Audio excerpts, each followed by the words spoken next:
बिहार विधानसभा चुनाव 2025 का माहौल अपने चरम पर है।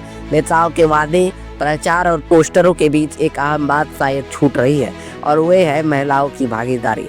इस बार के चुनाव में एक ऐसा आंकड़ा सामने आया है जो सोचने पर मजबूर करता है। महिला प्रत्याशियों की संख्या सिर्फ 258 है, जबकि पुरुष उम्मीदवारों की संख्या 2357 से ज्यादा है। यानी कि कुल उम्मीदवारों में महिलाओं की हिस्सेदारी मुश्किल से 10% के आसपास है।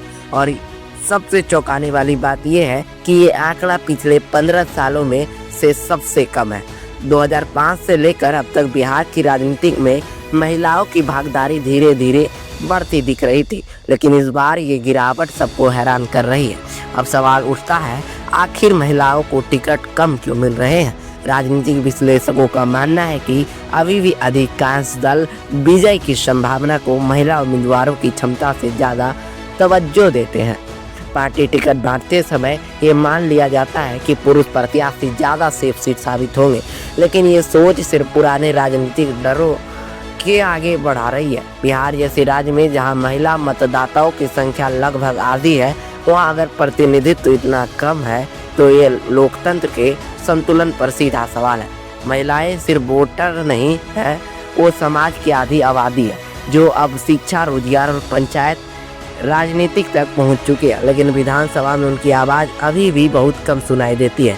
कई महिला कार्यकर्ताओं का कहना है कि राजनीतिक दल सिर्फ महिला सशक्तिकरण की बातें करती है, लेकिन जब टिकट बांटने की बात आती है तो वही पुराने चेहरे और वही जातीय गणित हावी हो जाती है। आज सवाल ये है कि क्या आने वाले वर्षों में पार्टियां इस असमानता को खत्म करेगी? क्या बिहार राजनीति में महिलाएं भी बराबर की भागीदारी बनेगी? इस चुनाव ने एक बात साफ कर दी है, बदलाव की जरूरत सिर्फ जनता के भी वोट से नहीं बल्कि पार्टियों की सोच में भी है, और यही सोच तय करेगी कि आने वाले बिहार कैसा होगा, पुरानी डर वाला या नया बराबरी और सहभागिता वाला बिहार। मैं हूं सत्यम गोस्वामी और आप देख रहे हैं voice of Jharkhand S Bihar. अगर आप चाहते हैं बिहार चुनाव की हर सटीक खबर और ग्राउंड रिपोर्ट तो चैनल को लाइक करें और शेयर करें और सब्सक्राइब जरूर करें। धन्यवाद।